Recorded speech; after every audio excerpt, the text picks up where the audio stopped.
некош гледа Лиѓа Петровизова, да може да потврдиме, он напиша репертуаро, пред да излези, му беше направен репертуаро, зајди, јасно сонце, не знам колку таму, неколку Јоване, едно 5-6 песни во дискотека, кај што младиве се забавува, кај што сака брз ритам, секој нешто.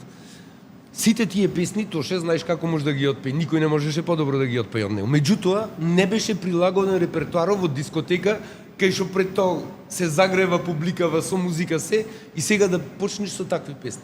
Мораше да одиш со не. Ги спеа првите 3 песни на Тоше Проески во Палма во настапо, после првите 3 песни имаше река од 50 души што излегува надвор. Интелигенцијата од Тоше беше толкава голема што виде е прекина песната. Стани, стоп, застани. И одма почна во брз ритам да се поврати публиката. Значи, колку сакаш да бидеш добар пејач и квалитетен, ако не го погодиш репертуаро на местото кај што е, не може да помине.